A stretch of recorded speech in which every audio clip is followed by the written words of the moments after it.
Anbiya'i wal mursalin Sayyidina Muhammadin wa ala alihi wa sahbihi ajma'in amma ba'd. Pemirsa TVRI Jawa Timur dimanapun Anda berada, bagaimana kabar Anda hari ini? Senang sekali saya Tika Aziz dapat kembali menyapa Anda dalam program yang selalu kita nantikan menjelang berbuka puasa, apalagi kalau bukan Gema Ramadan. Gema Ramadan kali ini juga terselenggara atas kerjasama TVRI Jawa Timur dengan Kanwil Kemenak Provinsi Jawa Timur. Dan pemirsa, seperti biasa Gema Ramadan selalu hadir dengan beragam tema kajian keislaman yang insya Allah akan menambah hasanah keislaman kita. Alhamdulillah telah hadir di studio TVRI Jawa Timur kali ini yaitu Bapak Muhammad Sujak selaku Ketua MUI Jawa Timur dan Ketua Badan Pelaksana Pengelola Masjid Nasional Al-Akbar Surabaya. Insya Allah pada sore hari ini kita akan sama-sama membahas sebuah tema yang luar biasa yaitu puasa dan semangat moderasi beragama. Jangan kemana-mana pemirsa, ikuti terus kajian kita sore ini dalam Gema Ramadan.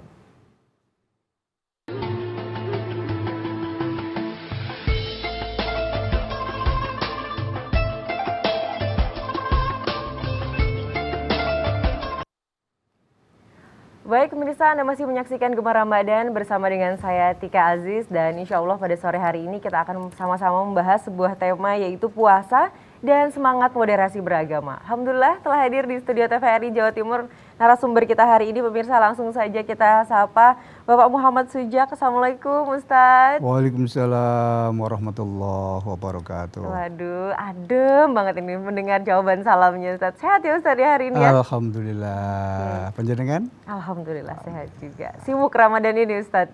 Ya sibuk dengan mengisi kegiatan-kegiatan yang terkait dengan Ramadan, baik kegiatan ubudiyah mahdoh maupun ibadah yang ghair mahdoh, termasuk ubudiyah yang bersifat sosial. Insya Allah, mengurusi umat ya Ustadz ya? Ya, mengurusi umat. Ya Allah, baik. Baik Ustadz, tema kita hari ini menarik sekali nih Ustadz, puasa dan semangat moderasi beragama.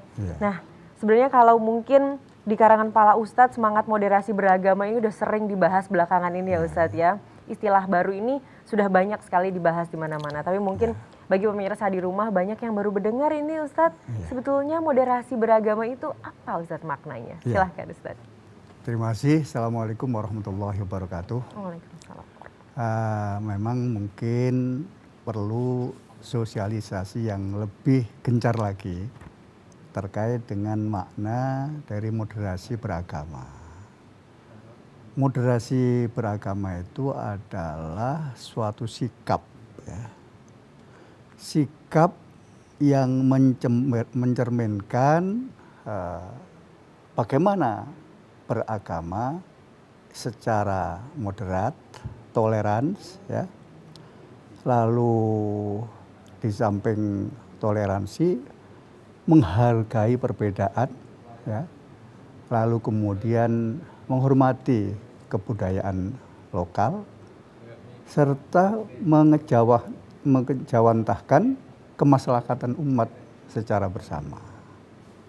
Jadi yang dimaksud di sini bukan moderasi agama ya. Kalau agama itu prinsip-prinsipnya sudah mengajarkan tentang moderasi ya, tetapi yang dimaksudnya adalah moderasi beragama, bukan moderasi agama ya. Berbeda moderasi ya Ustadz beragama, ya? Beda. Jadi sikapnya yang ditunjukkan. Baik. Supaya moderat, toleran, menghargai perbedaan, anti kekerasan, lalu mengejawantahkan kemaslahatan umat secara bersama. Itu yang dimaksud adalah moderasi beragama yang dikembangkan selama ini, terutama di negara yang sangat multikultural ya. Betul, Indonesia ini kan bekalnya. Ya. Betul. Ya. Nah, tadi Ustadz sempat menyebutkan juga bahwa penting sekali karena Indonesia ini multikultural ya Ustadz ya. Iya, betul. Ada nggak sih berarti Ustadz tantangannya tersendiri untuk membangun moderasi beragama di Indonesia ini Ustadz? Silahkan mungkin hambatan-hambatannya begitu. Ya, kalau tantangannya banyak ya, banyak tantangannya. Di antaranya ya, ada yang menganggap bahwa moderasi beragama itu identik dengan memaknai agama dalam perbedaan akidah.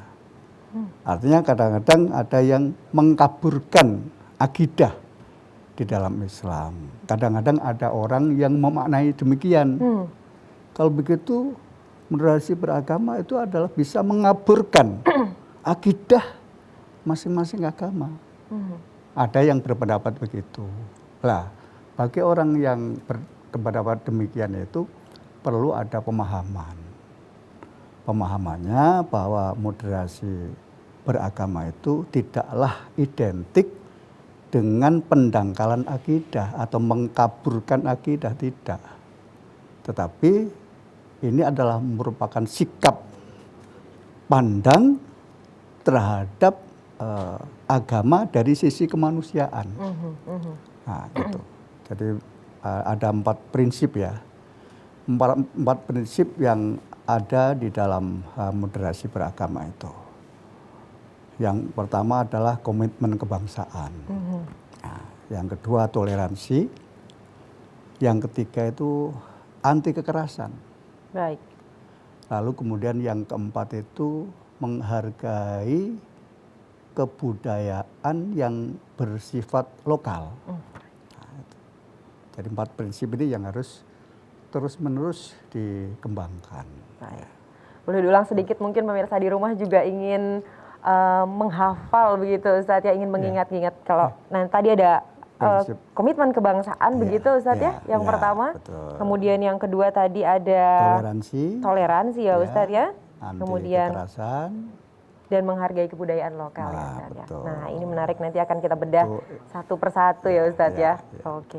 Tapi sebelum itu Ustadz, sebelum kita jauh membahas tentang detail-detail itu tadi, saya ingin menanyakan tentang apakah sebetulnya semangat atau spirit moderasi beragama. Ingat ya pemirsa ya, moderasi beragama bukan moderasi agama ya, sebab agamanya sudah moderat dari awal ya Ustadz ya. Apakah moderasi beragama ini juga sebetulnya telah dicontohkan oleh Rasul kita Ustadz? Betul. Jadi di dalam Al-Quran sendiri Allah berfirman, wa ma arsalnaka illa rahmatan lil alamin. Tidaklah aku perintahkan atau kita utus engkau Muhammad kecuali untuk memberikan rahmat bagi seluruh alam. Illa rahmatan lil alamin, ya. Untuk seluruh alam. Bukan hanya lil muslimin atau lil mukminin, ya. Atau linnas, ya. Atau lil hayawan saja, ya. Tapi lil alamin.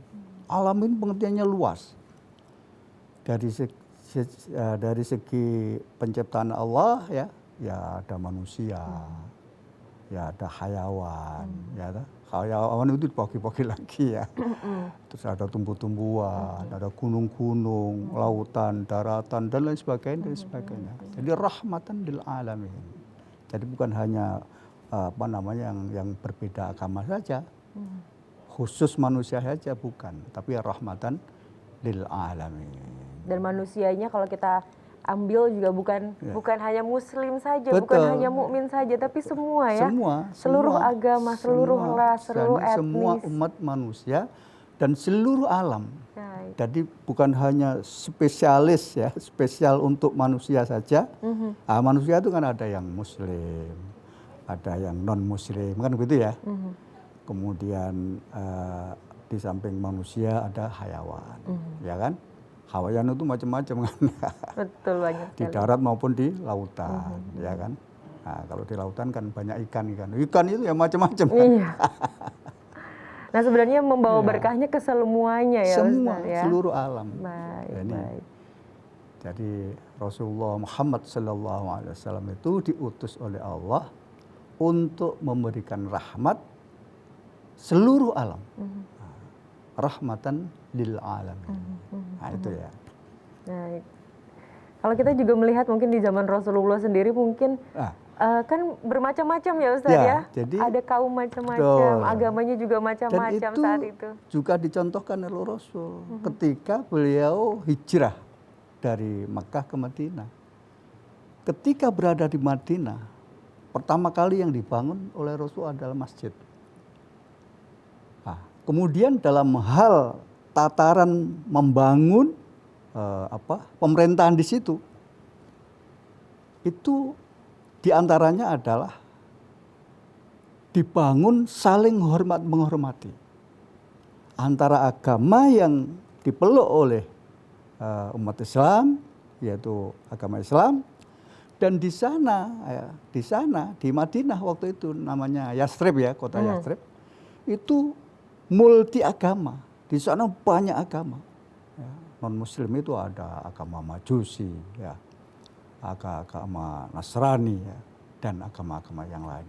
Tapi Rasulullah membangun kehidupan ya yang saling hormat menghormati. Yang penting pertama ya, harus bersatu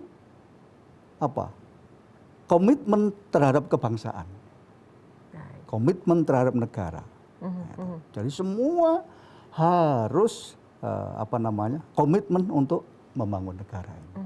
Kalau di zaman itu mungkin kita kenal dengan Piagam Hudaibiyah, gitu ya Ustadz Piagam Madinah. Piagam Madinah ya? Piagam Madinah, Piagam Madinah. Itu diantaranya adalah membangun komitmen semua yang tinggal ada di situ, saat itu ya Ustadz.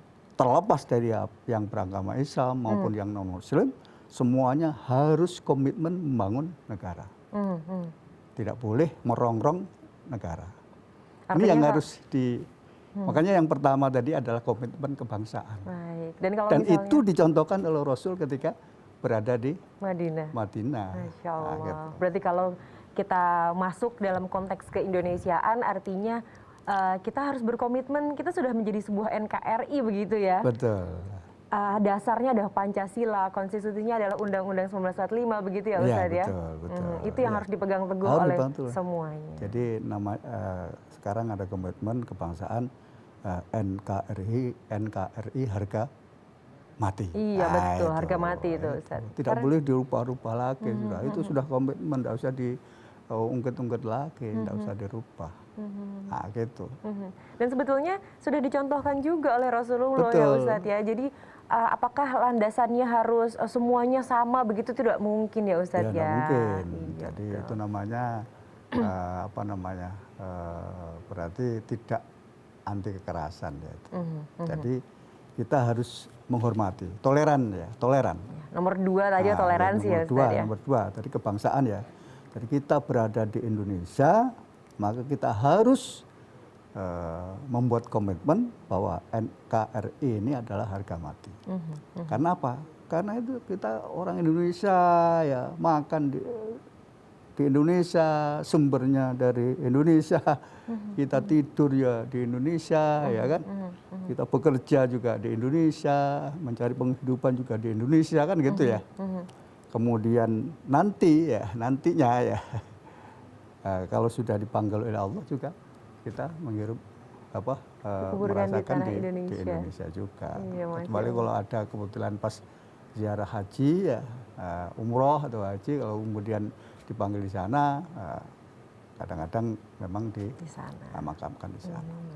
Nah ini menjawab juga mungkin banyak pihak yang merasa bahwasanya moderasi beragama justru mendangkalkan akidah, padahal sebetulnya bukan mendangkalkan akidah, tapi toleransi ya Ustadz ya. Ini sebetulnya batasannya seperti apa Ustadz antara yang toleransi dan yang sampai, wah kalau ini sih sudah sampai pendangkalan akidah gitu. Silakan Ustadz. Jadi gini, kalau di Indonesia ini kan dulu ya terkenal dengan tri kerukunan umat beragama. Ya, tri kerukunan umat beragama. Pertama, kerukunan umat beragama yang berbeda. Kerukunan umat beragama yang seagama. Kemudian kerukunan umat beragama dengan pemerintah. Jadi yang dibangun di sini adalah kerukunan umat, ya, umat beragama. Ya. Umatnya yang dibangun kerukunannya. Jadi antar umat beragama yang berbeda itu, misalnya begini, orang Islam, orang Islam menghormati kepada orang non-Muslim, nah gitu.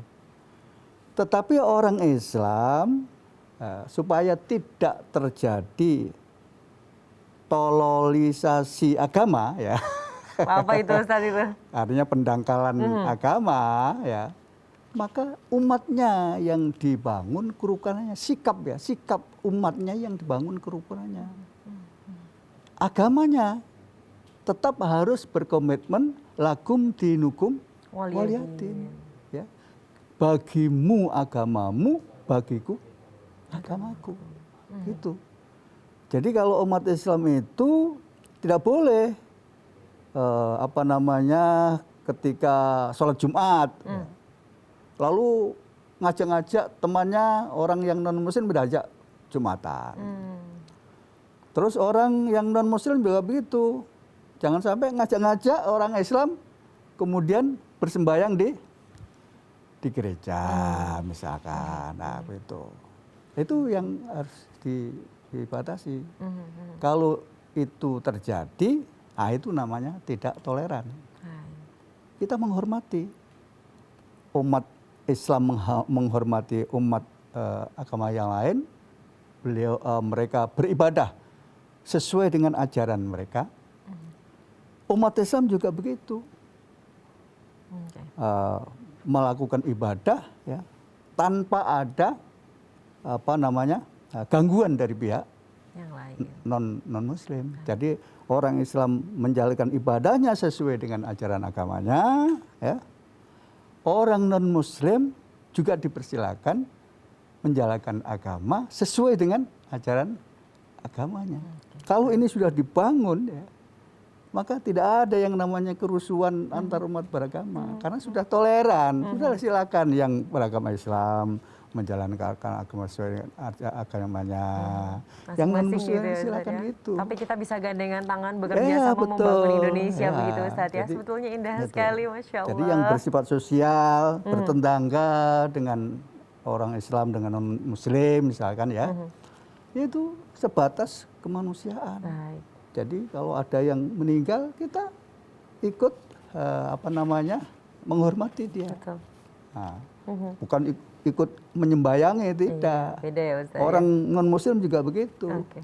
Ada tetangganya yang Muslim meninggal, dia ikut hadir takziah, tidak apa-apa. Baik. Tapi tidak ikut mensolati. Kalau ikut mensolati itu namanya pendangkalan, Akidah. mencampurkan akidah. Baik, Nah, baik, itu. baik. Baik, menarik sekali Ustadz. Sudah 2 prinsip tadi dibahas ya, ada komitmen kebangsaan dan toleransi. Kita akan kembali setelah yang satu ini dengan 2 semangat berikutnya ya Ustadz ya, 2 pilar berikutnya. Baik pemirsa, jangan kemana-mana, setelah ini kami akan kembali untuk terus melanjutkan kajian kita tentang puasa dan semangat moderasi beragama. Jangan kemana-mana pemirsa, tetap dalam Gema Ramadan.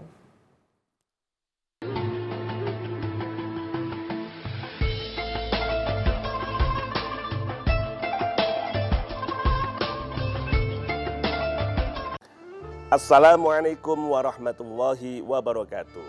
Marhaban ya Ramadan. Bulan mulia penuh berkah dan maghfirah telah menyapa.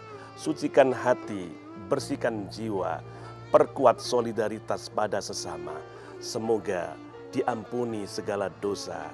Saya Dr. Husnul Marom, Magister Hukum Islam, Kepala Kantor serta keluarga besar Kantor Wilayah Kementerian Agama Provinsi Jawa Timur, mengucapkan selamat menjalankan ibadah puasa Ramadan 1443 Hijriah. Semoga amal ibadah puasa kita diterima Allah Subhanahu wa taala. Wassalamualaikum warahmatullahi wabarakatuh.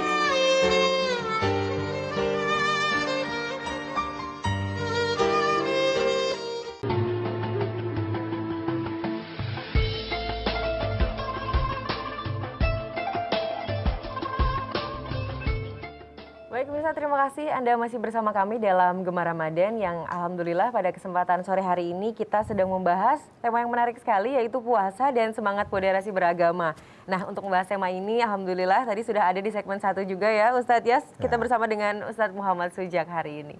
Pemirsa, kami juga mengundang Anda di rumah untuk ikut bergabung dalam kajian kita hari ini di nomor 031 5678 216. Sekali lagi di 5678 0315678 216. Dan pemirsa, perlu kami informasikan pula bahwa acara Gema Ramadan hari ini terselenggara atas kerjasama TVRI Jawa Timur dengan Kanwil Kemenak Provinsi Jawa Timur.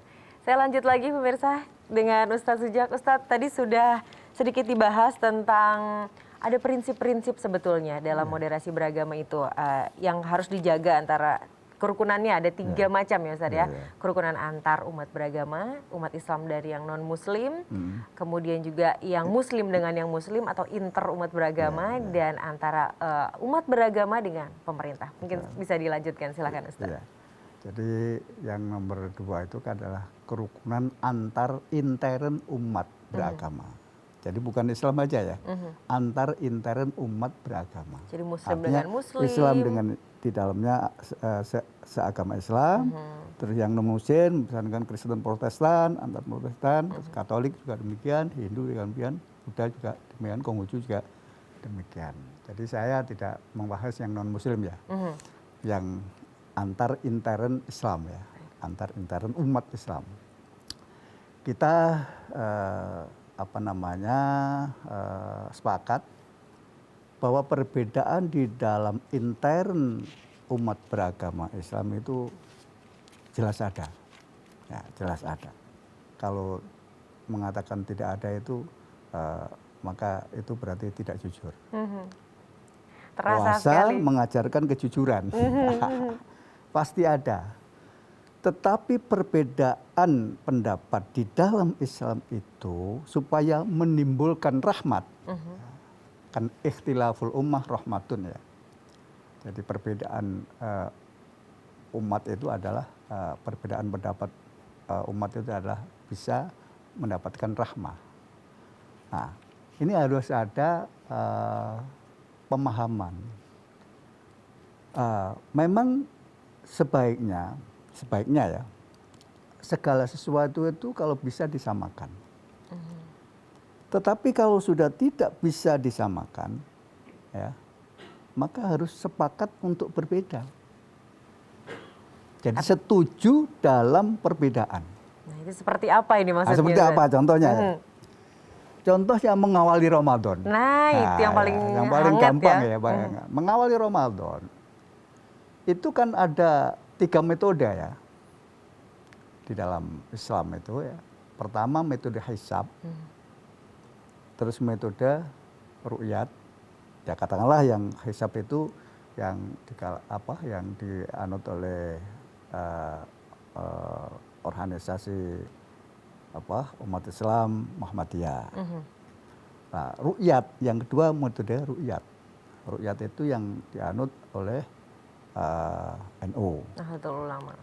Terus yang ketiga pemerintah.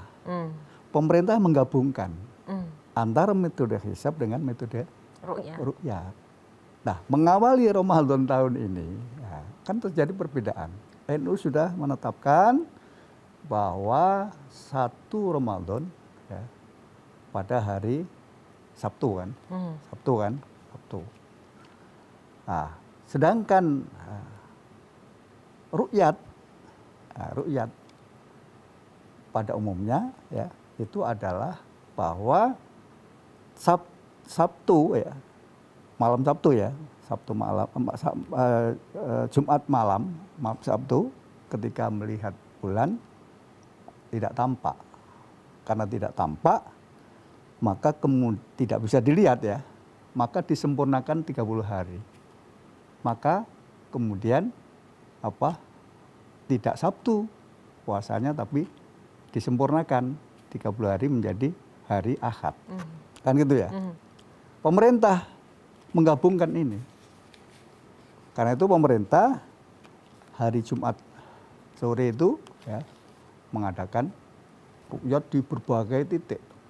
Ya, ada 100 titik lebih. Lalu digabungkan antara hisab dan ru'yat. Lalu muncullah yang namanya sidang isbatul hilal. Putusan sidang isbatul hilal Menteri Agama atas nama pemerintah, ulil amri ya.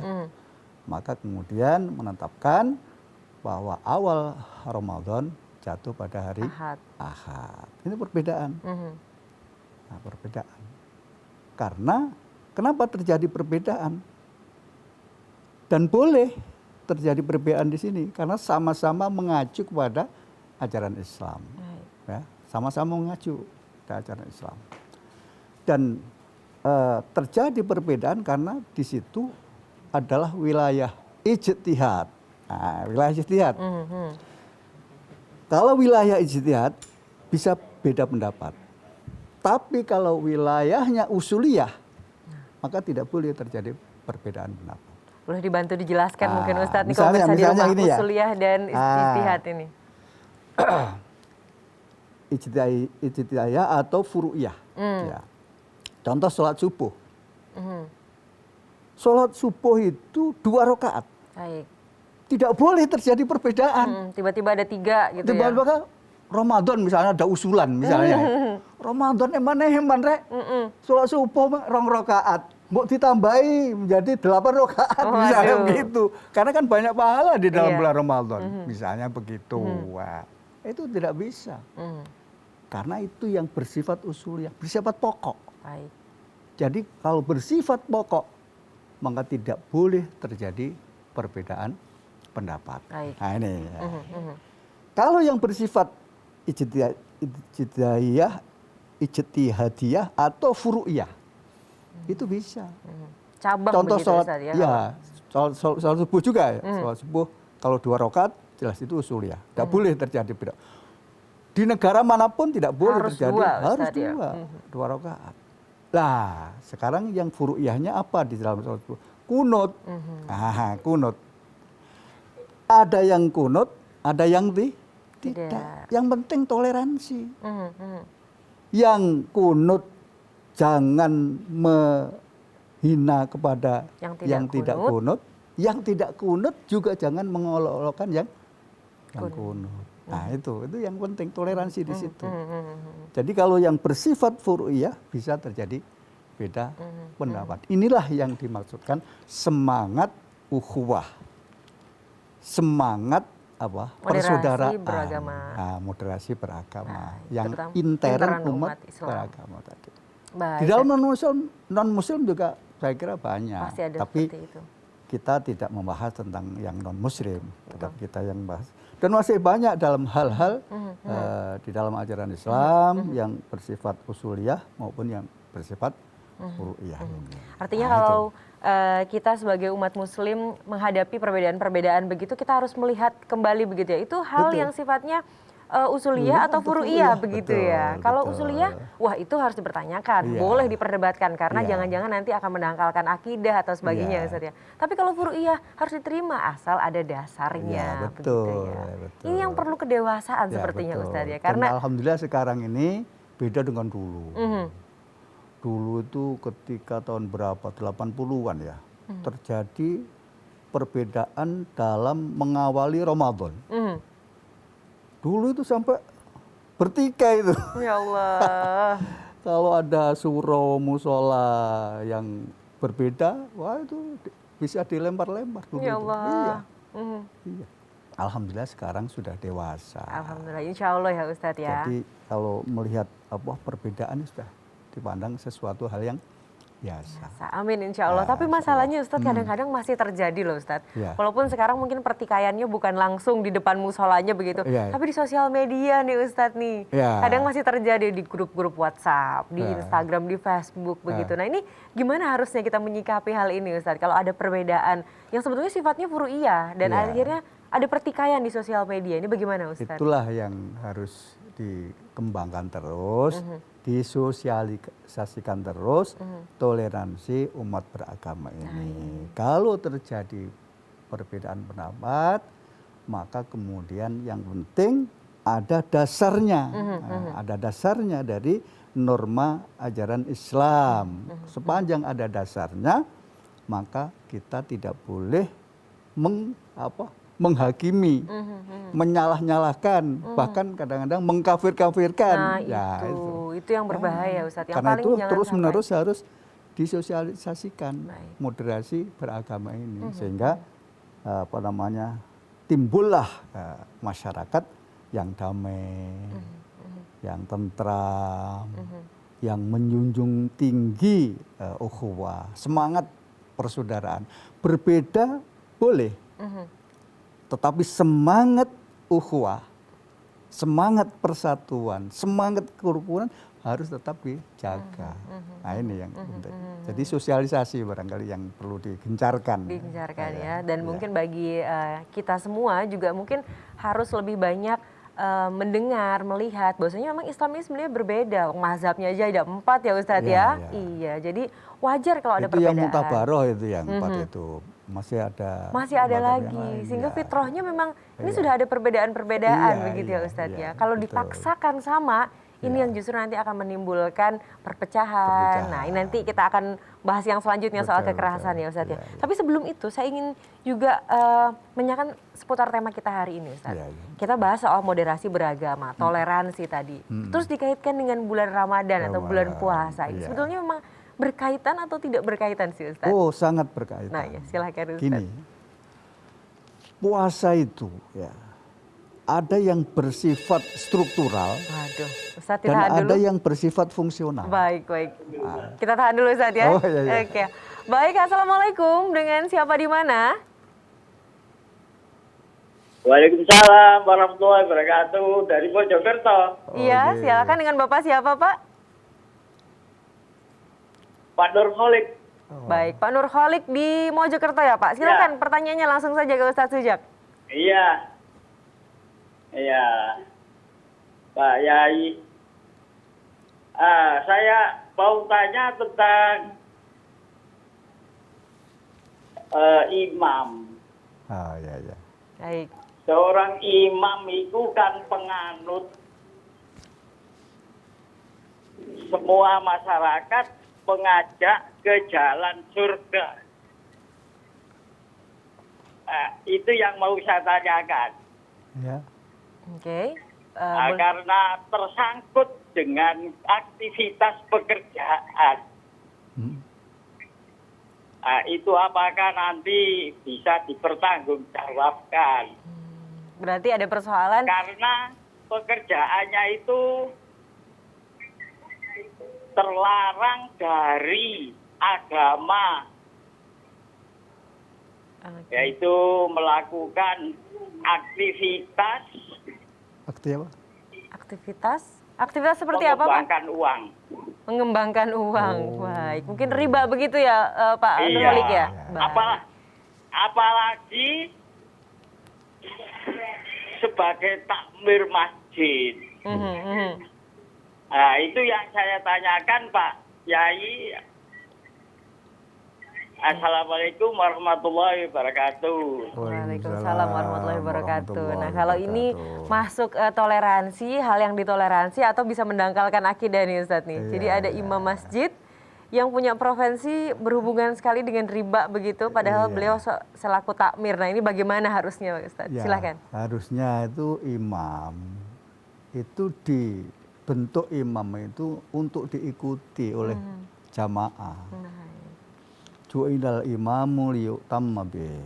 Jadi apa namanya, dibentuknya imam itu supaya bisa diikuti oleh umat, oleh jamaah. Jadi kalau imamnya yang jadi imam itu orang yang tercela, nah, orang tercela, maka sebetulnya kalau sholatnya sah-sah saja.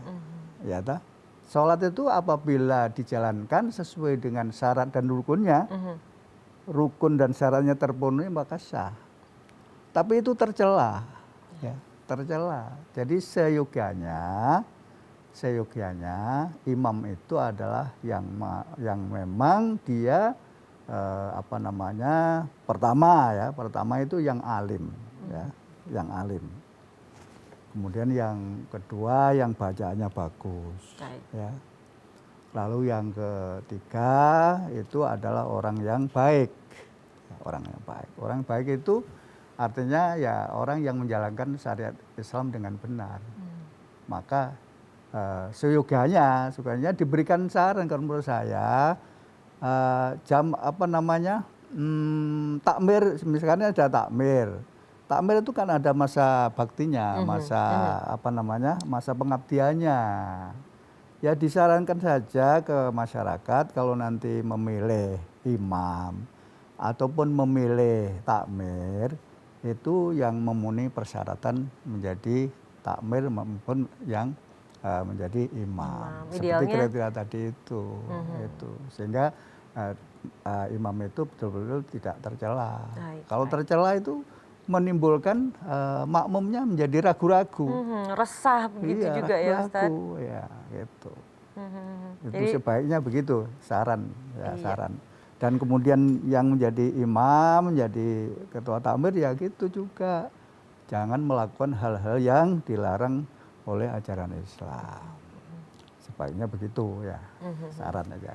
saya kira menjawab sekali Iya. nih jawaban dari Ustadz ini ya. Menjawab sekali ya. Dan kalau gitu Ustadz langsung saja kita kembali lagi tadi ke topik yang sempat terpotong. Iya. Ada nggak sih sebetulnya kaitannya iya. antara moderasi beragama dengan puasa? Iya. Ah, jadi puasa itu ada puasa struktural, ada puasa yang fungsional. Saya baru dengar juga nih Ustadz, nih belajar saya jadinya. Gimana itu Ustadz maksudnya? Kalau struktural itu puasa yang dijalankan sesuai dengan syariat Islam, Baik. dengan kaidah-kaidah fikih. Apa itu? Secara istilah syar'i, ya, puasa itu al-imsaku anil mufattirati min tulu'il fajri ila ghurubi syamsi ma'an niyati wasyurut. Baik Ustadz, kita potong sebentar ya Ustadz iya, ya. iya. Ada penelpon lagi yang masuk. Baik. Assalamualaikum, dengan siapa di mana?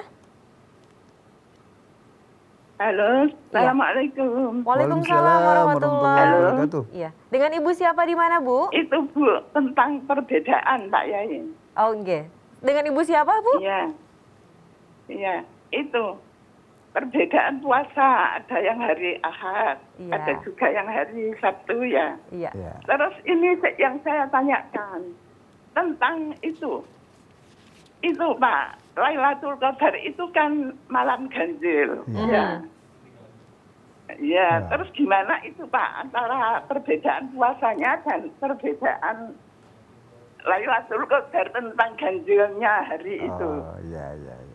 Iya. Baik. Ya, Iya. ya itu saja Pak ya. Nggih. Oke. Terima kasih atas penjelasan yang akan disampaikan. Iya. Oke, Assalamualaikum ini- warahmatullahi Waalaikumsalam wabarakatuh. warahmatullahi. Pertanyaan yang bagus ini. Ibu Azah namanya, Iya. Bu, dari Lamongan. Ngitungnya bagaimana ganjilnya? Wong Iya. mulainya berbeda. Iya. Ya. Waduh. Ustadz, kita tampung dulu pertanyaannya iya. Ustadz ya. Baik, Assalamualaikum, dengan siapa di mana? Halo, Assalamualaikum. Terputus nih sepertinya Ustadz lagi. Silahkan dilanjutkan kembali Ustadz. Jadi dikembalikan kepada yang bersangkutan mengawali puasanya kapan? Nah, gitu. Jadi dikembalikan kepada yang bersangkutan mengawalinya puasa kapan? Itu dihitung. Jadi kalau mengawali puasanya Sabtu, maka kemudian dihitung ganjilnya kapan ketemunya. Begitu juga yang mengawali Ahad juga demikian. Jadi kapan ganjilnya? Baik. Ini kaitannya dengan biasanya 10 akhir Ramadan biasanya. Ada qiyamul lail, ada itikaf dan sebagainya, malam-malam Lailatul Qadar itu. Jadi kembali kepada mulainya puasa itu kapan? Nah, itu. Diyakini ya, harus yakin. Diyakini kalau kembalikan kepada awal memulai puasa. Puasanya. Itu Ibu ya. Iya. Tapi kalau misalnya nanti memang tetap ada perbedaan, karena memang dari awal sudah ada perbedaan, tetap kita harus menjunjung tinggi moderasi beragama ya Ustadz Betul. ya. Jadi diserahkan kepada masing-masing Jadi tetap kembali. harus kita toleran. Jadi bagi yang memulainya Sabtu, monggo silakan. Ganjilnya ya dihitung sendiri ya nanti ya. Nah, kalau yang mulainya Ahad ya monggo. Jadi yang penting kita saling menghormati Nah, itu yang harus digarisbawahi. terhadap perbedaan pendapat itu. Yang penting ada dasar Hukumnya ya dasar Ustadz ya. hukumnya. Baik. Itu yang penting. Jangan Baik. sampai beda pendapat tapi tidak punya dasar hukum aja. Berbahaya Nah, Ustadz tradisi ya. misalkan yang tidak bisa. Jadi harus ada dasar hukumnya dari ajaran Islam. Islam, baik. Gitu. Ustadz, saya akan kembali lagi nanti untuk melanjutkan tadi tentang sebetulnya bagaimana sih kita mengaitkan antara bulan Ramadan dengan moderasi beragama, tapi setelah yang satu ini ya Ustadz ya. Iya. Baik, pemirsa jangan kemana-mana, kita akan kembali setelah yang satu ini, tetaplah dalam Gemah Ramadan.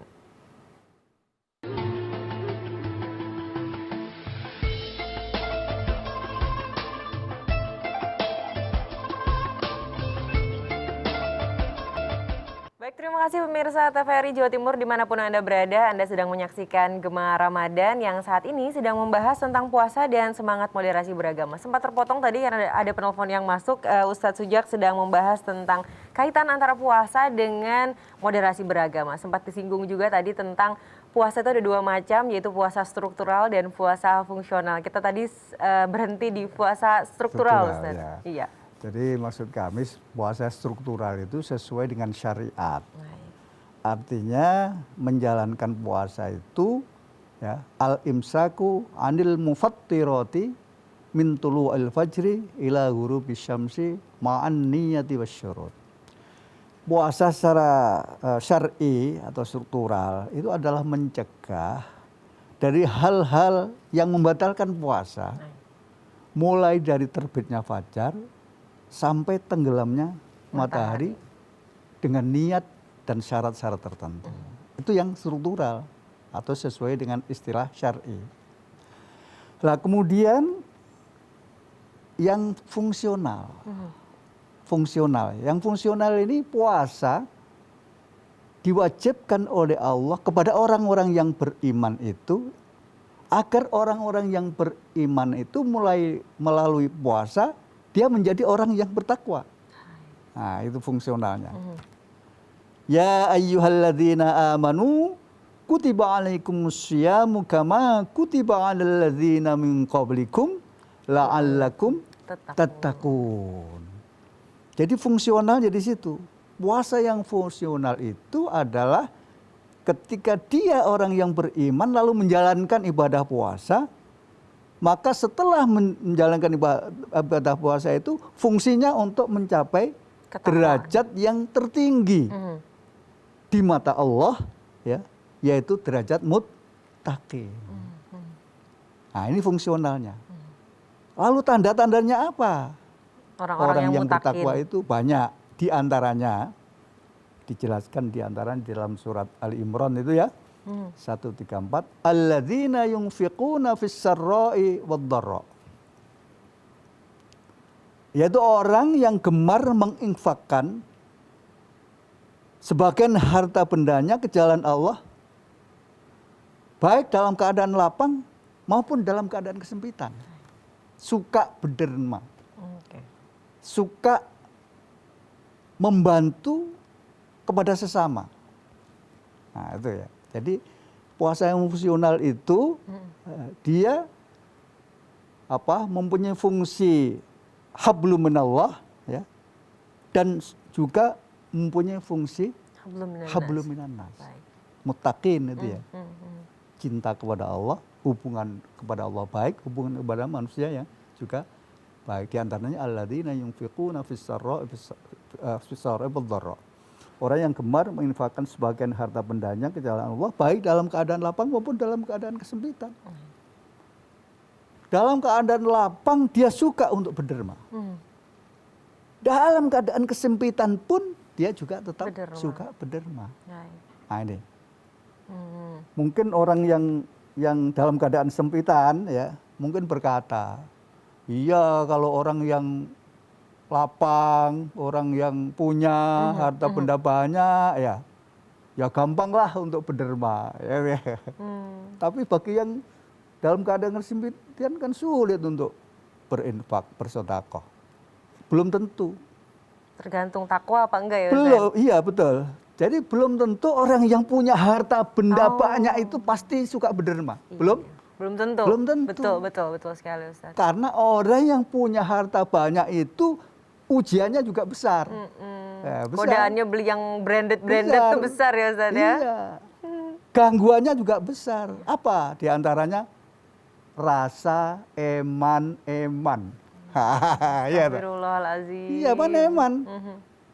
Lalu dia itu kadang-kadang merasa saya ini kerja keras. Kata orang Jawa, istilah Jawa itu, ndas digawe sikil, sikil digawe ndas. Saking kerja kerasnya.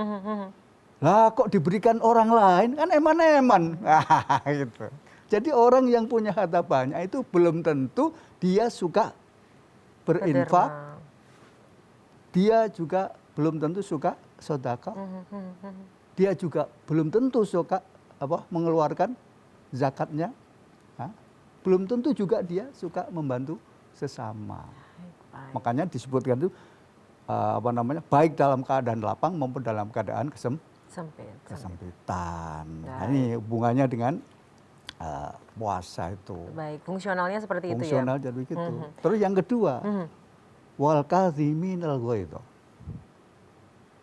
Orang yang mampu menahan hawa nafsunya. Nah, ini ya Ustadz ya. Hawa nafsu ya itu bisa ditahan dengan pengertian gini ya. Orang yang sabar. Artinya dia tidak suka marah ya.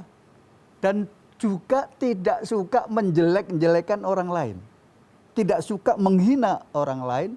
Dengan lain perkataan kembali kepada moderasi tadi adalah toleransi. Baik. Menghormati kepada orang lain. Tidak suka menjelek-jelekan, tidak suka menghina orang, tidak suka merendahkan derajat orang lain. Nah, ini yang harus Nah, kita itu. waspadai ya Ustadz ya. Saling Jangan bantu sampai membantu. membantu. Jangan sampai kita Saling puasa kita tolong hanya menolong. tolong menolong. Jangan sampai puasa kita hanya Itu. struktural tapi fungsionalnya enggak Nah, itu enggak di ini situ. ya Ustadz Nah, ya. di Padahal situ. yang paling penting adalah fungsionalnya ini juga harus Betul. tercapai. Puasa tapi kok suka ngerasani orang lain. Astagfirullahaladzim. Suka memfitnah orang lain. Suka menyebarkan berita hoax. Nah, itu. Suka kekerasan. Suka kekerasan. Ya Allah, perbedaannya disikapi dengan Terus kekerasan. juga ya, Ustadz. ini kan sekarang kan lagi musim ya, hoax itu ya. Betul, betul. Sudah hoax tapi tidak diteliti, ya, lalu disebarkan. Begitu saja. Nah, itu Akhirnya termasuk memicu bagian kemarahan akhirnya timbul kekerasan. Betul, Nah, ini juga gitu. bisa kita sambungkan dengan prinsip keempat tadi dalam hal moderasi beragama betul. yang sebetulnya harusnya anti kekerasan ya Ustadz ya. Betul. Ini seperti apa Ustadz? Harusnya tuh ketika kita menghadapi perbedaan itu, bukankah semangatnya kadang-kadang memang harus perlu ditunjukkan dengan aktivitas fisik begitu? Atau jangan sampai justru kekerasan itu terjadi Ustadz? Seperti Gitu apa ini itu. Ustadz? Makanya kita kaum yang beriman, yang menjalankan puasa ini, mari kita selalu melakukan evaluasi. Muhasabah dalam bahasa agama itu. Evaluasi. Ini kan sekarang sudah hari keberapa ini ya? 12 Berapa apa 13? Ya? Insya Allah ya Ustadz ya, 12 antara 12-13 ya Ustadz. Ya. Itu perlu kita lakukan evaluasi. Selama ini apakah puasa kita itu masih struktural? Apa sudah fungsional? Ini Masya Allah. Atau struktural yang fungsional? Kalau bisa ya struktural yang fungsional. Iya. Jangan sampai kita, Struktural ya penting juga lah ya. Struktural ya penting juga. kalau tidak ya nggak sah ya Ustadz ya. Iya, karena menyangkut masalah sah tidaknya puasa. Jadi apakah puasa kita itu sudah struktural fungsional? Jangan sampai kita puasa hanya mendapatkan lapar dan dahaga saja ya Ustadz ya. Itulah, ya. Padahal justru tujuan utamanya adalah ketakwaan. Ya itu yang baru struktural saja. Baik. Nah kita kalau bisa ya struktural ya fungsional. Nah, latihannya adalah perbedaan-perbedaan di bulan Ramadan ini ya Ustadz ya. Di samping itu juga tanda-tandanya orang yang sukses puasanya menggapai derajat mutakin itu yang ketiga di dalam ayat itu kan wal afina 'anin nas. Saling memaafkan Masya Allah. antara satu dengan yang lain. Tidak perlu orang lain, misalkan orang lain berbuat salah, tidak perlu mengharapkan orang lain sampai minta maaf berkali-kali, sampai ngerpo, aduh minta maaf, tidak usah gitu. Baik. Jadi orang yang bertakwa itu tandanya tidak perlu mengharapkan orang lain yang salah kepada kita itu minta maaf. Tapi kita sudah memaafkan. Nah, itu. Wal afina 'anin nas. Saling memaafkan. Nah, kalau kita bongkar berarti memang kalau dari fungsionalnya seperti ini ya memang berarti erat sekali kaitannya ya Ustadz ya antara Jadi, puasa dan moderasi beragama iya, ini. betul. Jadi saling memaafkan itu bisa juga diartikan saling berbesar hati. Saling berbesar hati. Nah, itu. Termasuk ketika ada Mana perbedaan. orang itu pastilah pernah berbuat salah. Ada kata-kata yang bagus ya. sebaik-baik orang pasti pernah berbuat salah. Ya. Dan sejelek-jelek orang pasti dia pernah berbuat baik. Masya Allah. Makanya orang jangan sampai kalau ada orang yang jelek lalu dihina. Ya Allah. Ada orang yang baik lalu disanjung-sanjung terlalu tinggi. Karena sebaik-baik orang itu pasti ada salahnya. Dan sejelek-jelek orang pasti ada Baiknya. pasti ada baiknya. Nah, itu. Jadi dengan merenungkan ya, Baik. kata-kata yang mungkin bisa ini bukan Al-Quran pun hadis ya, tapi itu ungkapan. Baik. Tapi indah sekali dan kalau misal bisa diterapkan juga di kehidupan sehari-hari bisa menimbulkan toleransi, Iya, kebesaran betul, hati, begitu ya betul. Ustadz ya. Masya Allah. Baik Ustadz, kita sudah ada di penghujung acara ini Ustadz. Insya Allah bahasan kita juga tadi sudah lengkap. Puasanya yang paling penting ternyata berkaitan erat sekali dengan moderasi beragama sebetulnya kalau bisa dijalankan bukan hanya strukturalnya saja tapi fungsionalnya. Ya. Terakhir mungkin Ustadz singkat saja kesimpulan dari kajian kita hari ini, silahkan. Jadi hubungan puasa dengan bersemangat moderasi beragama ini sangat erat. Baik. Apabila puasa itu dijalankan secara struktural dan secara fungsional. Bukan hanya struktural saja, tetapi juga struktural dan fungsional. Dengan menjalankan puasa secara struktural dan fungsional, insya Allah akan semakin dekat kepada Allah, hablum minallah, Amin. dan juga akan menimbulkan kebaikan-kebaikan antar sesama manusia. Hablum minannas. Masya Allah. Toleransi akan muncul dengan sendirinya, saling membantu, ta'awun ya, saling berbuat sabar ya, kemudian saling menghargai dan tidak saling menyakiti dan juga tidak saling menjelekkan antar satu dengan yang lain. Sehingga dengan demikian insya Allah akan timbullah diri kita di dalam wadah negara kesatuan Republik Indonesia ini yang merupakan harga mati. Dan insya Allah akan kita jalankan dengan sebaik-baiknya menuju baldatun thayyibatun Warufun ghafur. warufun ghafur. Baik, baik. Allahumma Terima kasih banyak Ustadz Sujok pembahasannya hari ini luar biasa sekali. Semoga kita bisa bertemu lagi di lain kesempatan Amin, untuk mengkaji amin. Islam dengan tema-tema yang lainnya Ustadz ya. Iya, amin. Sekali lagi terima kasih banyak Ustadz dan pemirsa inilah akhir perjumpaan kita dalam Gemar Ramadan hari ini. Jangan lupa saksikan Gemar Ramadan besok dengan tema yang tidak kalah menarik dengan hari ini.